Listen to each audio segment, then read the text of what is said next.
So I continue to be a complete dingoid, and let's just say that the last couple of days leading up to me posting this, hi, hello, I know it's Wednesday, I should usually post on Tuesday, but let's just say, things happened, and me and some friends got caught up in chatting way too long and having some fun Tuesday night, and I didn't quite get the room to record, and then I had my day job, and then, like the dingoid I am, I decided midnight would be the best time to, start recording the next part of this thing. So, hi, hello, welcome back to part 3 of going over Bricky's Warhammer 40k Factions Re-Explained videos. The last couple of parts were the primer, and then we got through the first 2 factions being the Necrons and 3/4 of Chaos, and next, this one is continuing on, and we'll see how many factions we get through.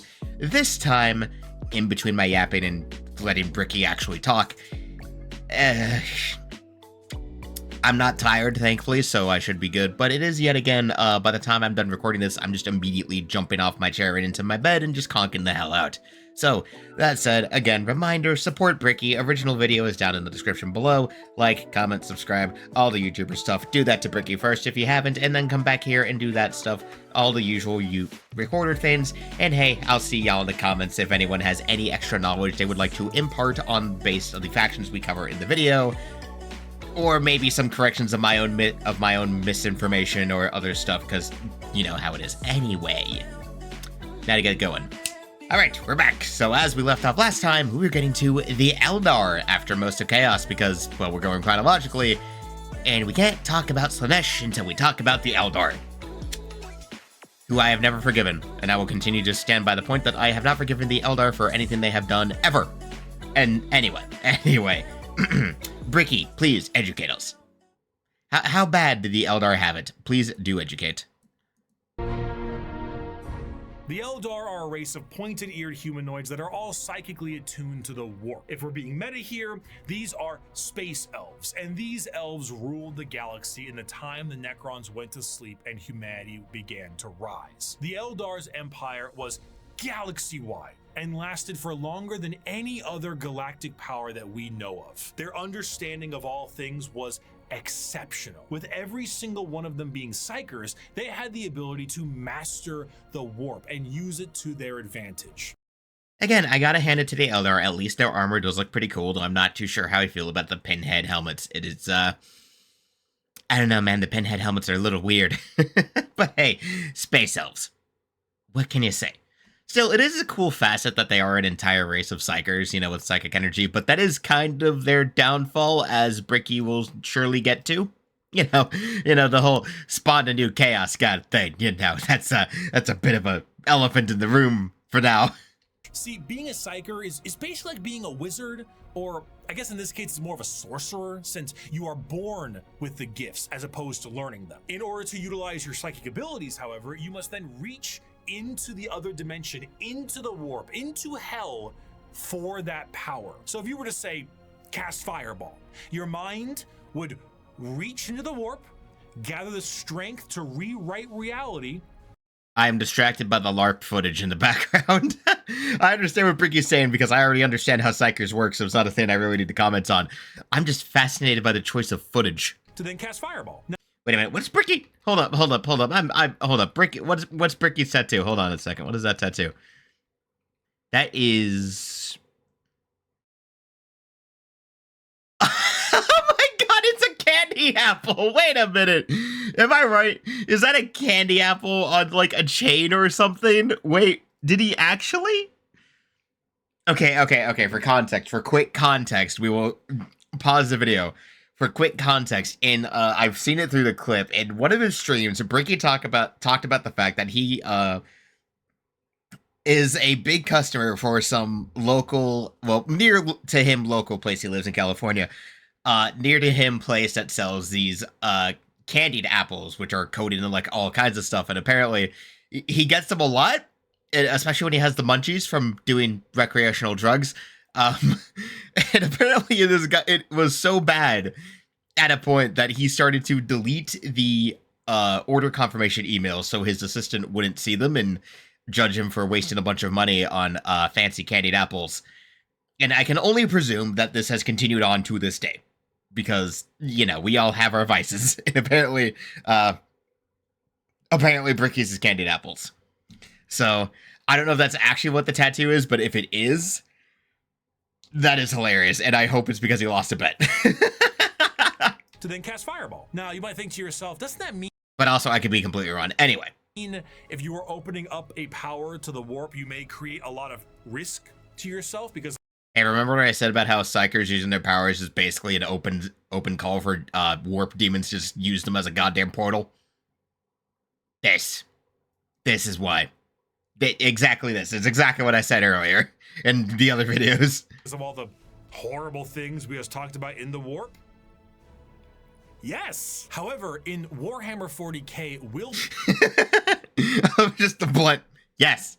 Again, as I said, power is a real, tangible thing in the sense that in its own right, it can be weaponized. Being strong of will means being strong of soul, and being strong of soul means you can resist the pull of the warp that much more. A more inexperienced Seiker hey, good old damn it, a good old dark tide opens up a hole into the warp that is large, and that hole widens to get more power, allowing evil things to get in. A powerful Seiker is able to open a very small hole, but with immense force to get the same amount of power with less risk. The Eldar are master Seikers. Every single one of them can call upon the warp, and over millions of years they have perfected it so much so that they can weave structures out of it. In some which is very cool, actually. Like, I'm a massive fan of, like, I do this in my own novel where, like, I try to give every, like, main culture some kind of distinct aesthetic visual style. And, it's a very cool thing that the Eldar can do, where, like, they have it, it's a Wraithbone, as they call it, and, like, they make all their shit out of it. I've always been a fan of the concept of having at least one faction be them, like, a race or a group in a setting who constructs things through magically weaving materials into shape, giving them more flowing and natural shapes rather than the rough edges of, say, carving wood or hewing stone into the form you need it to in order to make what you want. Like, League of Legends does this with Ionia, where when they construct something, they ask the plants and the stone to change into the shape they need it to be to make a home or something, rather than do it themselves the hard way through tools. It always makes a very interesting aesthetic because it always gives a nice excuse to go for more round, naturalistic shapes than anything else, and it makes a very fun style. My favorite style is when you do this with, say, with elves or an elf equivalent, and you have it where they do this with, like, trees and nature and stuff, and make very naturalistic shapes out of the wood, and if I had the ability to draw, God, I would, but I suck as an artist of the visual style. I'm a pretty good writer, pretty bad artist, pretty bad drawer. Anyway. Some species in the galaxy, they utilize the warp itself for interstellar travel. The Eldar ain't having any of that noise. How about we utilize a fancy alternative mode of travel that is substantially safer than the old ones created called the Webway? What I mean, to kind of give it someone commented on this in the last video, which thanks to that, I mean, the Necrons are just out here and they have genuine FTL travel because fuck physics. You know, the Necrons are still one up the Eldar by just having legit FTL travel because screw you. What about dying? Miss me with that. Dying is cringe. We no longer age. And if we do, we can just be reborn like that. Food, water, materials, we make things out of distilled warp essence itself. We sing unreality into cathedrals to dine in. What truly could the Eldari Empire possibly fear? Oh, gee, I don't know, Bricky. Do educate us. I wonder what. God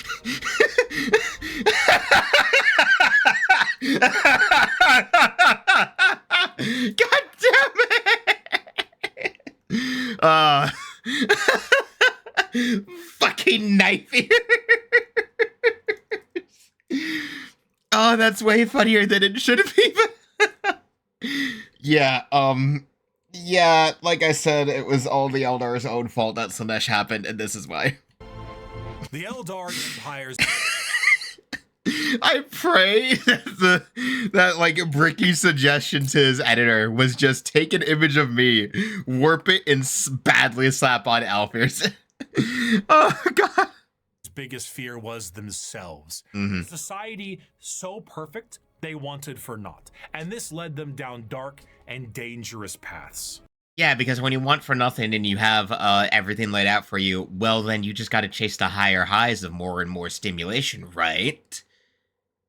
You know, to get a little realistic, it's like how it's commonly known that super rich and wealthy people tend to have very freaky tastes. Because when you have all the money in the world and can have anything you want, why not flex that power by being an absolute weirdo?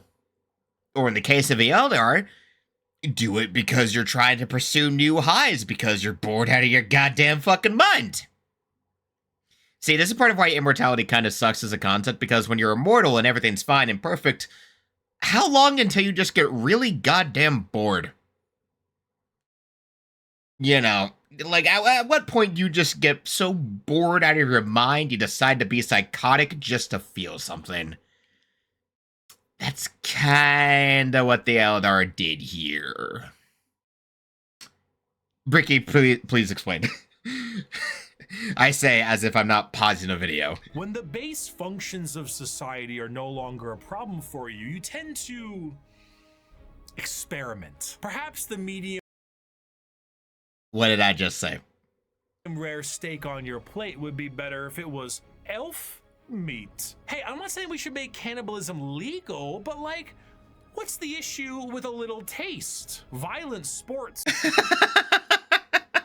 this is one thing, but how come we don't do sports to the death?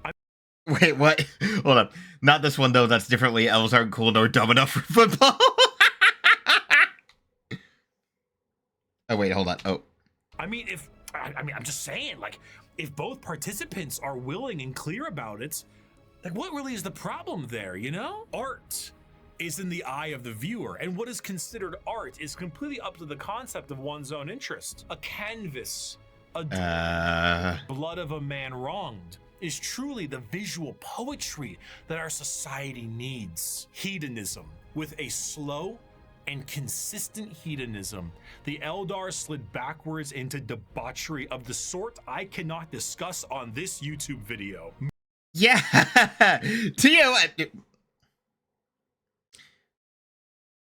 Why is this an image of Evan Hansen but as a weird-ass elf? And why do I just know what the reference is? I've never seen the play, by the way. I just know about it because I've heard some of the songs. And I've seen a couple animatics from Sizzin. Anyway. Murder on stage, delicacies and drugs distilled from one another, the trade of slaves and concubines, and much, much worse. Again, things that are not TOS friendly to talk about. The Eldar physiology has their emotions heightened, and they can feel more than a human does. So while it can't provide lows of pure despair, it can also provide greater highs than you have ever known. And swinging between the two of them was the Eldar game. The warp. Yeah, that's never gonna end well. Took notice of this heavily. Yeah, as it fucking would. Again, I'm gonna let Bricky talk. And it began to react. On a galactic scale, the debauchery and the hedonism of the Eldar race caused levels of warp storm so pronounced and so volatile that it cut off interstellar travel for all those who used it. Communications between planets was removed, and a nightmarish era of old night began. This continued for thousands of years, hundreds of thousands of years. The Eldar all but moved from the problems being caused as they entered heights of more and more ecstasy. They needed more. And yo, the editing here is going pretty hard though. Like the colors washing out and the lines getting more intense as Bricky just goes on. Yo, that's good editing though, actually. Hold on, that's good shit. More and more. Nothing was ever enough. More murder, more torture. It's art, it's delicacies, it's life. This silence offends Slaanesh. And there it is. Uh-oh. that other Chaos God I conveniently didn't mention. Slaanesh, the Prince of Pleasure. You know, I'm glad we're almost 20 minutes into the video so that way I don't have to censor this, because what the fuck, man. She who thirsts, the god of unspeakable excess. Look, this is a channel for adults anyway. Okay, we're all adults here. We're all assumingly over the age of at least 17, if not more. I know my demographics. I know most of y'all are in your 20s. Okay, don't lie to me. I've checked my demographics. I know how old most of you are. So, that said, oh, boys, Slaanesh is our fourth Chaos God, with the sacred number of 6 adorning their title. Slaanesh is a bit of a tricky one, because with our other 3 Chaos Gods, there was a certain understanding of human emotions and desires, but for Slaanesh, that desire is how they get their power. The words to be used would be decadence, pleasure, perfection, passion, excess, and many others. The pursuit of more. The want to do more, experience more, become more. That's Slaanesh, their gifts. A lot of people believe that Slaanesh is something that originates with sex, specifically, and it makes sense why they assume that. Yeah. Visuals of Slaanesh patrons are all very lithe and sexual, but they are also intentionally androgynous to appear attractive to a variety of intrigues. Gayest shit imaginable. Okay, so I'm not gay, but I'm Swedish and gayest shit imaginable. Okay. For those who may not know what that bit is, there is a consistent joke of 4chan green texts that start with basically the structure usually saying, okay, I'm not gay, but, and then the rest of the post is the absolute most gay thing you could ever put to words. You have never read something as fantastically gay as this post, as amazingly anti-heterosexual, as burdeningly homosexual as this post. Yet the poster insists they are not gay.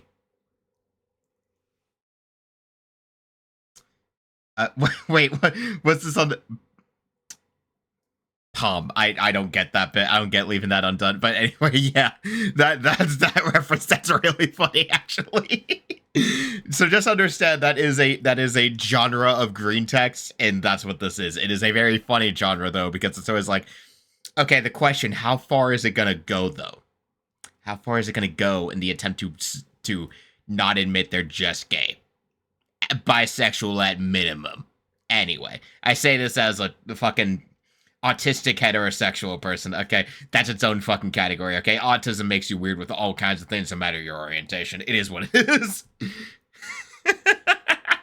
However, to think that Slaanesh specifically derives from sex would be mistaken. While it is true that a... What is this version of that? The myth of consensual sex. I consent. Do tricks on it. Do tricks on it.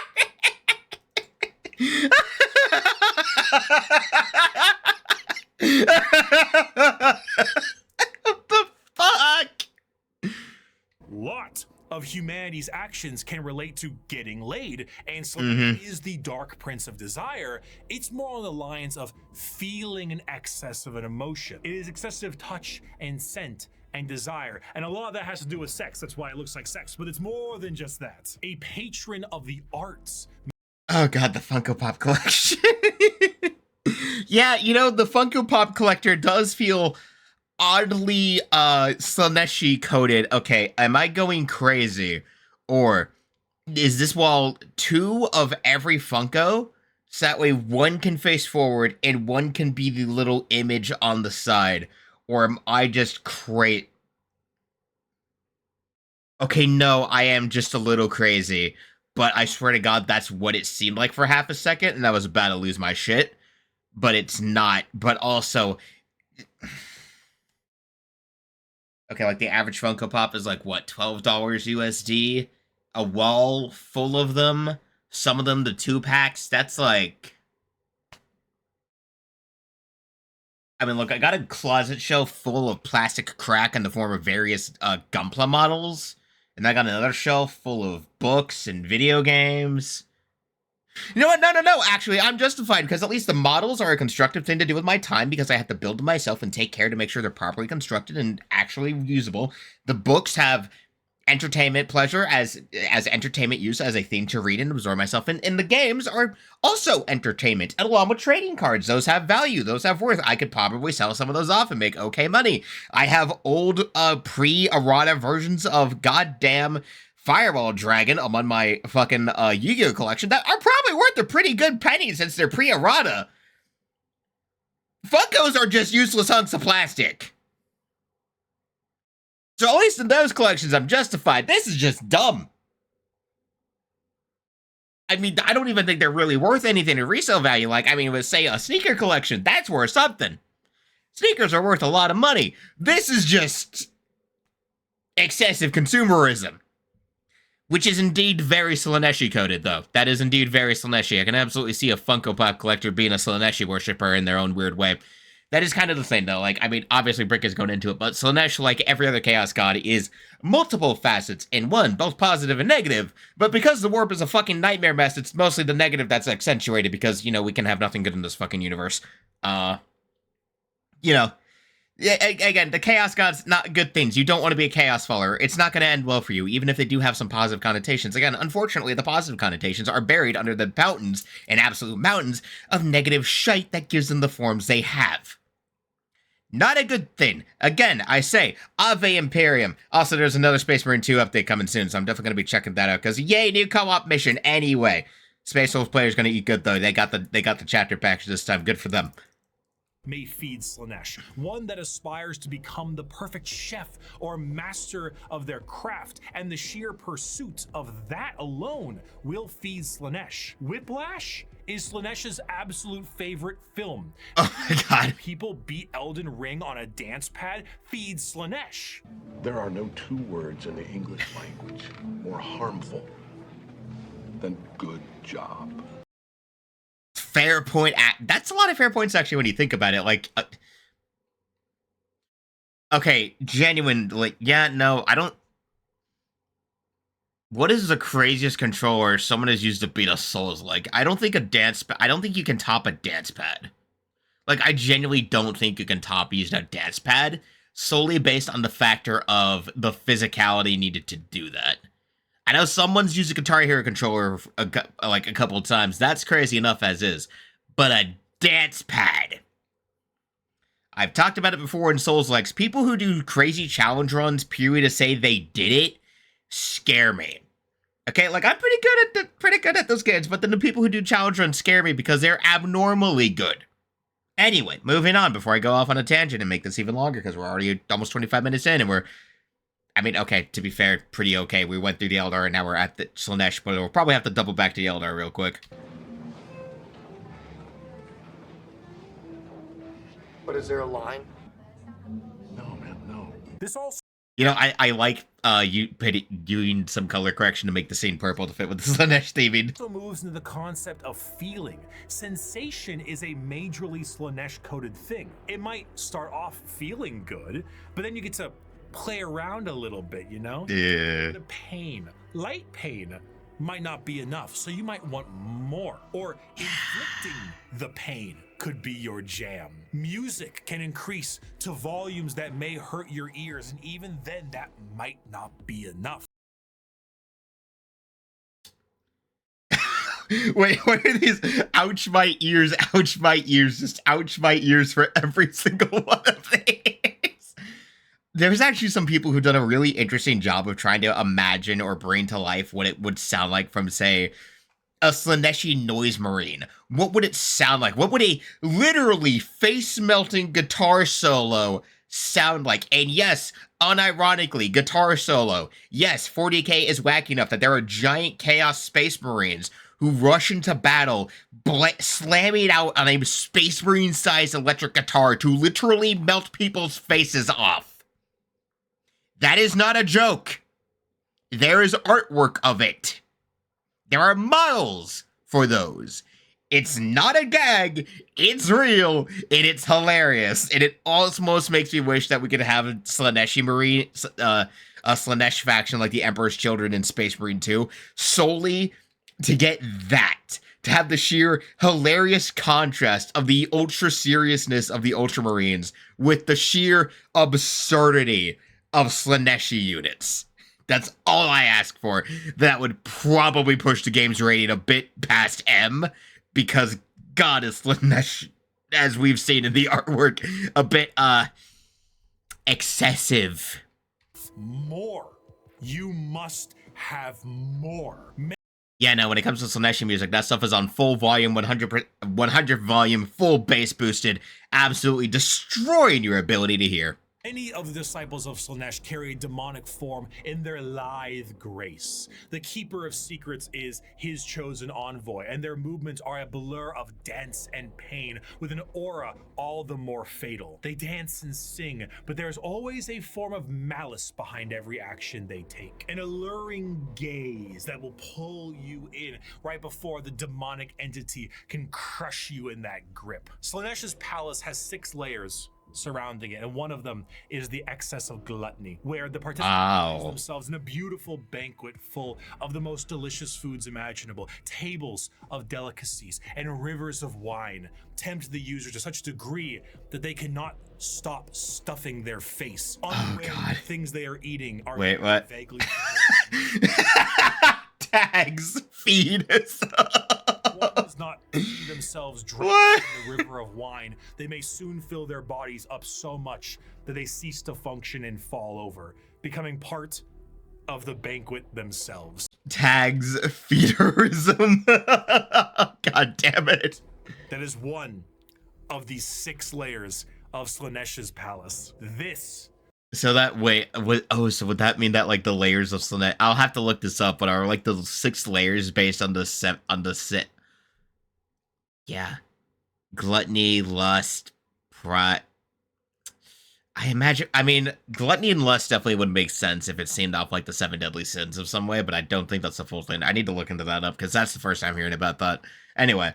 Was the ecstasy that the Eldar civilization indulged in for millennia, and did so at a monumental scale that they create a god from it. Find pleasure in every moment, indulge in every whim, let lesser races feel the burden of their crude lives. We are beyond such concerns or worries. Every power is ours to use, every sensation ours to experience. We are truly masters of the galaxy, and all others exist only to satisfy our curiosities. We have earned our position of power. Let us forever taste the fruits of such achievement. Time itself is ours to command. We are eternal.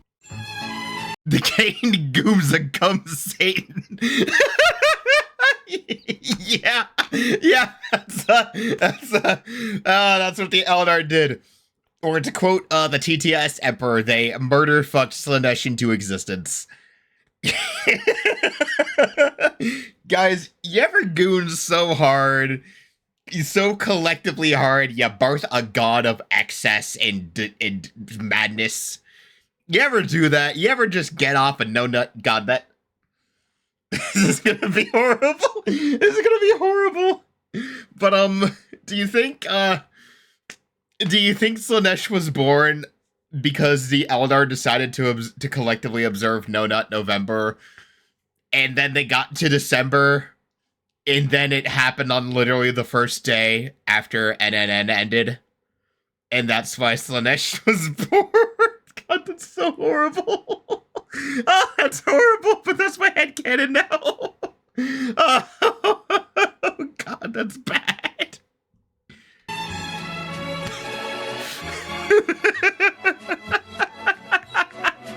With the birth Yeah, that's so bad. That is so bad. Oh, God, why did I say that? Oh. Okay. Bring my voice back down a little bit. Oh, God. The Eldari Empire ceased to be. A catastrophic event so horrible that the warp ripped a hole permanently in our reality. Hey, that's the Eye of Terror. A fissure forever known as the Eye of Terror. With the Again, I need to just shut up and let Bricky talk. sudden inhalation of this god's largest breath, the Eldari souls are a currency to be now collected by she who thirsts. Trillions of Eldar died in an instant, Slaanesh gorging on their souls to Yeah, goddamn, man. Just goddamn. satisfy his palate. 99.9% of their entire species died, and the rest are doomed to a fate worse than death. For Slaanesh now stakes a claim on each and every Eldar soul. From the moment they pass on, an eternity of torment awaits them. The remaining Eldar devote their entire lives to stopping this eventuality. Their dying race so devoted to saving themselves from the Dark Prince, and in doing so, have found very creative ways. Right. Now we gotta get into both factions of the Eldar. I think I know how we're finishing this one off today with the Craftworlds and the Drukari. Oh boy. Now, Craftworld and Eldar are actually pretty cool and thematically. We'll talk about both of them. We'll get through both of them.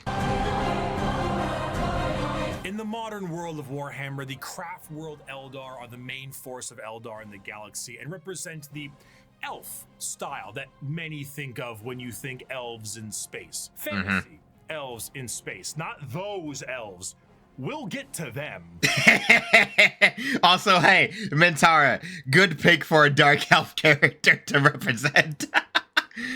You know, speaking of, Baldur's Gate 3's patch 8 just dropped, and I need to check that out, which is...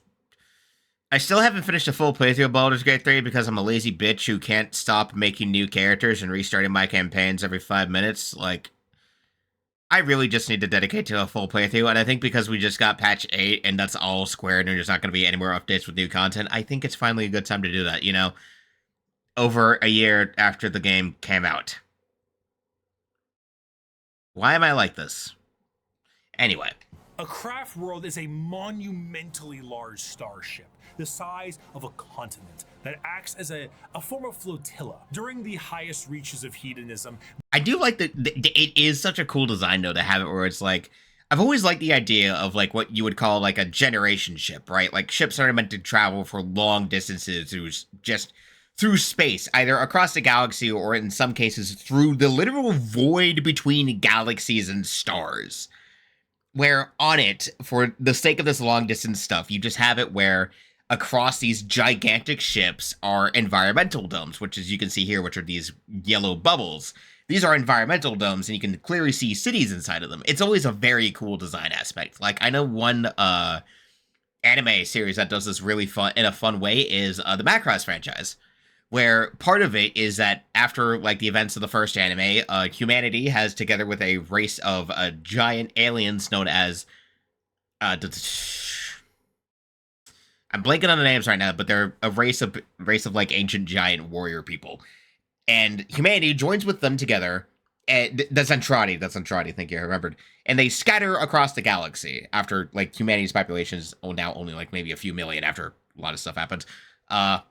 And they have these giant generational ships known as the Macross fleets, where they scatter across the galaxy to find new planets to settle on or to encounter other races who may have fallen out of contact during the huge galactic war split. It's a very cool concept with generational ships. It's just a very fun space idea that's really fun to talk about. And if I was writing like a sci-fi series, I would absolutely try to include that as a concept of like a spacefaring thing, of just like a spacefaring country.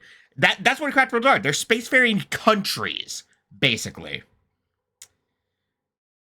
I'm gonna let Bricky explain. I need to shut up. Many Eldar saw the demonic writing on the wall and began to try and seek asylum from their own debauchery. Those Eldar left on monumental craft worlds into the far reaches of the galaxy and saved themselves from Slaanesh's awakening. The main thing the craft world Eldar seek is to temper their minds and bodies in a way that will never allow them to slide back into their old ways. The representation they carry is that of a more feudal Japanese motif. Eldar follow Even though, which is really funny when you consider the fact we tend to call the Tau the space weebs, but the Eldar are definitely more the space weebs and thematics. But anyway, paths as they age: the path of the warrior, the seer, the poet, the diplomat, the bone singer, and so on. These paths are a strict code of conduct.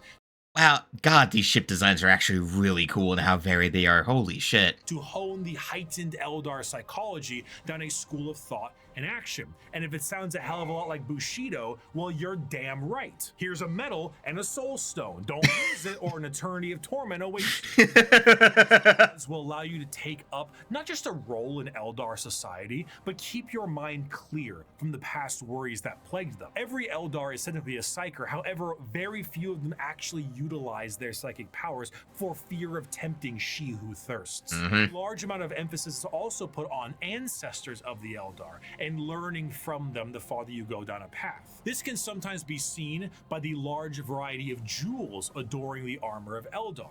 Those are called soul stones. Oh, that makes a lot of sense, actually, then. So adorn your armor with the jewels of your ancestors and carry their knowledge and okay, that's actually a really fun concept. That's really cool. It's the biggest middle finger to Slaanesh they can think of. That's actually really smart. Yeah. Eldar dies, these stones act as a backup, and instead of their souls going to Slaanesh, they are then trapped and stored in this little stone. So when the Eldar say they commune with their ancestors, they mean so very literally, as the spirit and soul of generations before them are stored here. Often, larger structures may contain vast amounts of soul stones, such as the Infinity Circuit in the Craftworld itself, allowing the souls of the dead to help power their enormous starship. The young do not desire the discipline of the path, but rather their curiosity drives them to try every fruit from the tree. Thus, it is that so many take the path of wandering or the path of damnation in their first years of adulthood. And so, the great tragedy of our kind is played out again and again as the number of our people shrink from generation to generation. Yeah, that is the thing. The Eldar population is just declining day by day. Ugh. These paths, when completed, allow an Eldar to move to the next one, then the next one. However, since this is the grim darkness of the world, many of these paths rely on combat. The Eldar actually had gods at one point. Cain, Vol, Isha, Azar. God. Why did that get me so hard that I snorted? What the fuck? Not the jar! No! Not the jar! No! No, Bricky, no!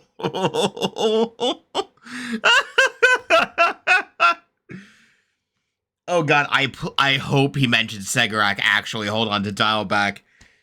I hope he brings up Segarak because that is very interesting concept. But yeah, Eldar gods, very interesting thing. Yon, and so on. These gods are aspects of the Eldar pantheon, and while many were killed in Slaanesh's creation, their teachings live on. For some, the strongest devotion to the Eldar gods is to join the Aspect Warriors and embody the wrath of Cain, their god of war. While guardians of the Eldar craftworlds are more akin to a trained militia, the Aspect Warriors embody a particular variant of the path. Each are led by a Phoenix Lord, a name passed down from generations and embodying the souls of prior Phoenix Lords with each new one. The Howling Banshees, led by Jane Zar, Fugin and his Fire Dragons, Baharoth and his Swooping Hawks, or Malgan Ra and his Dark Reapers. Oh, so these guys are basically like the Primarchs for the Eldar versus like... Very cool idea. Each Aspect Shrine carries with it the Eldar way of war. Fast, hard-hitting, and incredibly tricksy, for they do not have the numbers to fight in any other way. The Craftworld Eldar show how mangled an empire can be by their own actions. They once ruled the galaxy in an honest, non-hyperbolic way, but in the end, they were bested by themselves, and their most prominent remnants are forced to drift aimlessly through the galaxy, trying to save their species from extinction and resist the temptations of she who thirsts. But for some, party, it's just beginning. Deep. God damn it, Brickle. I'm gonna play that again. Beginning.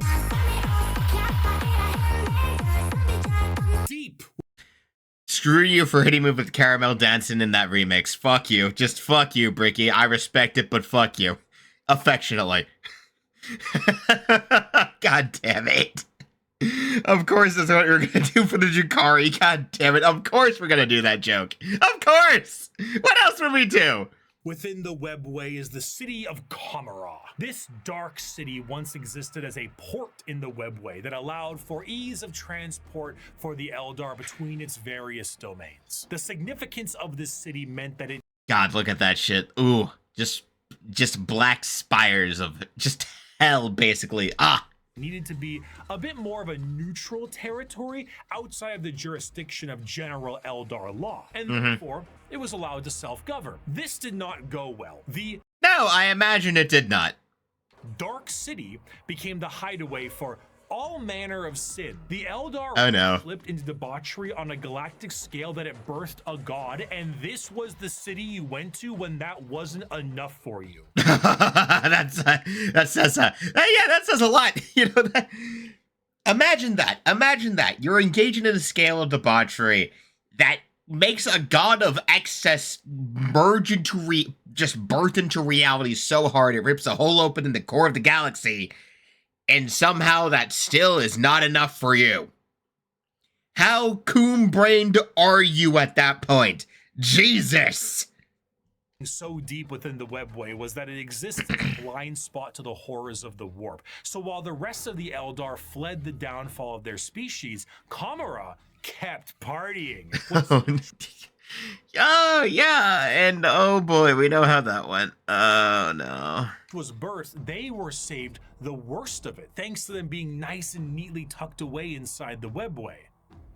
But only somewhat. The Dark Prince did not have a grip around their soul, but the tiniest pinky finger, and they were still pulling. But due to their excess hedonism, they found a solution to this problem. If they tormented others, they could temporarily rejuvenate their soul and continue to cheat their inevitable death by placating the Prince of Pleasure.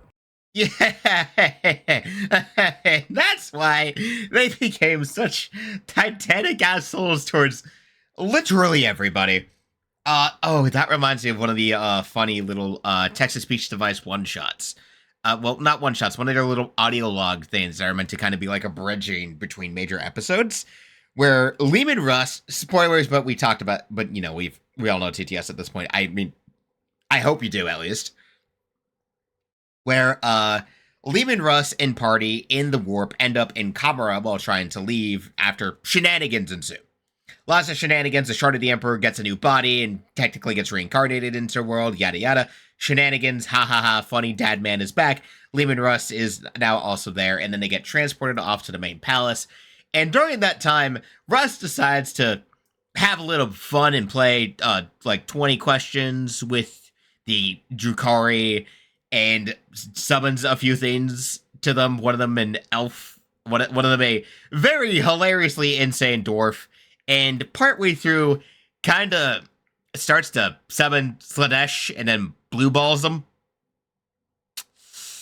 And like one of the Drukari literally just evaporates from Slaanesh beginning to peek into Kamara because Russ is doing some trolling. It's very funny in a very dark way. Anyway. And if they kept this up on the regular, they could effectively become immortal. Thus, the Drukari were born. Unlike the more stoic elves you see in works of fiction, the Drukari themselves exist as a sort of analog of the more grim and fiendish elves you find in Norse and European mythology. Yeah, right, because there are some interpretations of elves that are like that. Like, yeah. Generally speaking, there's a lot of less common things. I think it wasn't literally, I don't literally think it was until Tolkien where we got the more modern prescription of elves as these lithe, graceful, in touch with nature entities of purity and representations of harmony with nature and existence. When originally, especially in Norse mythology, with the Seraph and the Dark Elf, with the Dark Elves and the Light Elves, I forget their Nordic names. I think it's like, no, Seraph is Seas. That's the term I came up with. But we have the Dark Elves and the Light Elves, and they're just kind of dickheads. Anyway. The Drukari are soul vampires, but the more basic means to feed are hardly enough to keep them going. This Oh no. is known as the thirst, and to quench it effectively, they have mastered the art of biotechnology and dark sciences to really juice themselves up on the crispy soul sprite from the vending machine called the Galaxy. Yeah, the crispy McDonald's Sprite. It hits different, man. It hits different. I don't know why. Funny how that's not the only thing in 40K that happens to use thirst in its name. That is a very fucked up thing that drives people insane. So, that's such a good comparison, though. The majority of Drukari act as pirates and raiders and slavers. Good old space pirates. Pretty fun. They go into our physical reality and drag I mean, not for their victims, but, you know, conceptually.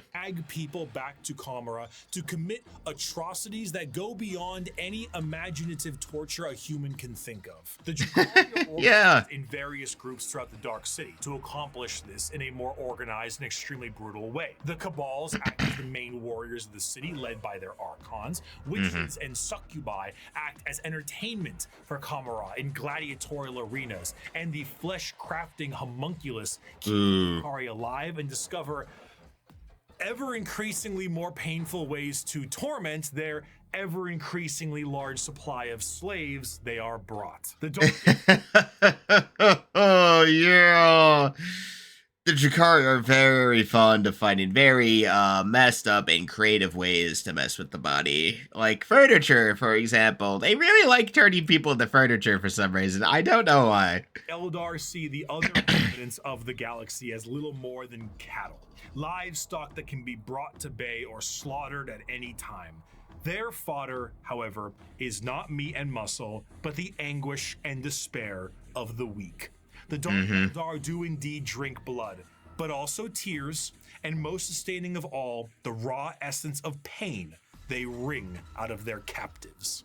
God, these lines are always metal as hell. Jesus. The truth of the matter is that Drukari sustain themselves on the suffering of others, not just morally. You know, I just realized that the things poking out of these guys are fucking, like, spines and other things. Not quite as gross as Nurgle, but still really goddamn gross, man. But physically. Kamara is a city rife with backstabbing schemes and murder. It is the worst back alleys of the worst ghettos at the best of times. All crammed together into one nightmare city. Good luck. Nothing is more horrifying to a Drukari than death, for death will see them in the talons of Slaanesh for an eternity of torment. So they do everything they can to stop this. The homunculi covens regrow dead members from pieces of flesh as bargaining chips. The succubi create grisly gladiatorial spectacles that literally... I just noticed her shoulder pad is a Space Marine helmet. No, wait, no, because that gem... That's another Eldar's helmet as a shoulder pad. Oh. Oh, damn. Okay. Rejuvenate the audience members as captives are murdered for sport. To be captured by the Drukari is one of, if not the worst fate imaginable in the world of Warhammer 40K. Yeah, just shoot. I'd rather be shot by a bolter to the face than be anywhere near the Drukari where I could be captured. Just execute me on the spot. Just don't even let it happen. Nope, I would rather shoot myself with my last pistol in the last moments I have before I'm captured than let that happen. Thank you. In a universe built on war crimes, they are the most debased war crimers of all time. To be tortured? Yeah, to them the Geneva Conventions are not conventions, more like the Geneva Suggestions and then some. They will add things to be entered to the Geneva Conventions because they keep deciding to come up with new stuff.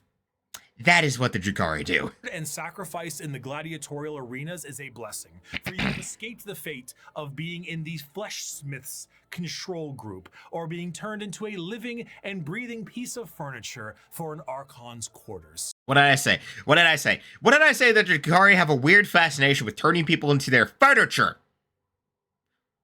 While you're still alive, by the way, you're not going to be dead. You're going to be alive. and suffering the entire time while you're someone's fucking a piece of upholstery. In Ugh. a cruel twist of fate, a newly born Drukari does not arrive into this world loving torture.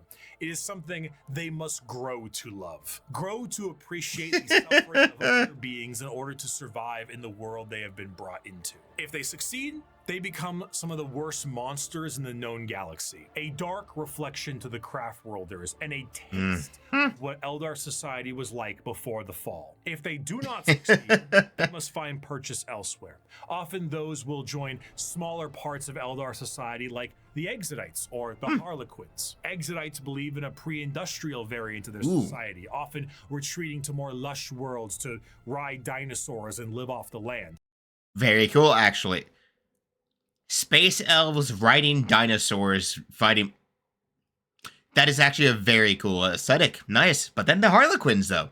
Prehistoric style that I would normally laugh at if they weren't riding dinosaurs like ballers. Yeah, no. How can you say that that's very funny when it's like, oh wait, no, they have a. It's kind of badass. Actually, though, I can't fault them for that. That's pretty badass. Yeah, yeah. The Harlequin dancing troupe are a subsect of Eldar that are more than just a little strange. Yeah, they're pretty wacky, funny, ha ha, hoo hoo. A carnival of dancing jesters that serve the Eldar laughing god of Kegarak. Ah, it's Kegarak. His name is literally Kek. God fucking damn it. They arrive never when expected and leave just as quickly. Blurs of light carry their footsteps as they dance their foes into a grave. Combat is just as much of a joke as it is a play on bloody murder. They travel in aid of the other Eldar and sometimes... Okay, as someone pointed out in the comments too, again, keep in mind, imagine if you're trying to make a troop of Harlequins for your Eldar army, right? Okay, you're an Eldar player. You want to have a unit of Harlequins. These bitches wear checkerboard. And according to a comment that I got on one of the previous videos, there's no stencils for that. You have to do it by hand.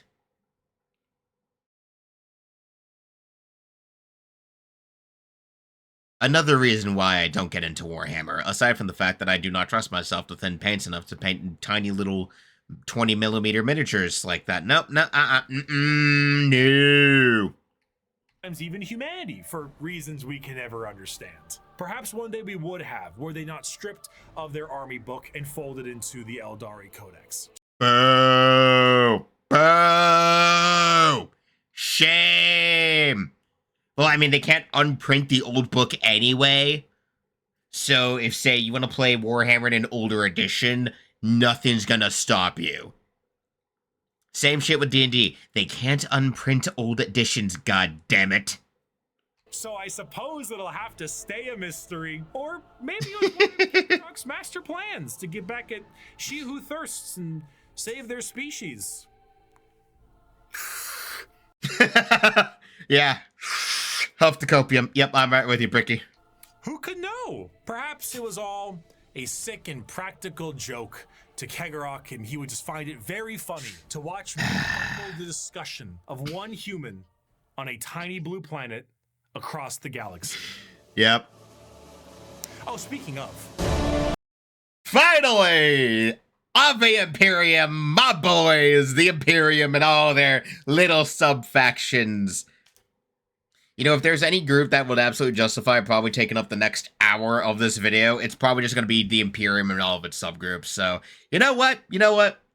We're pretty good. We're already over 50 minutes into this one, and that's just talking about the Eldar and Slaanesh. Next, we have the Imperium of Man and all those groups that we need to talk about separately. Because then there's going to be, you know, there's the Imperium in general, then there's the Adeptus Astartes, then there's the Vastra Militarum, then there's the Adeptus Mechanicus, the Adeptus Sororitas. There's so many sub-factions of the Imperium to talk about. Oh boy, we're gonna be on the Imperium for a while. I bet.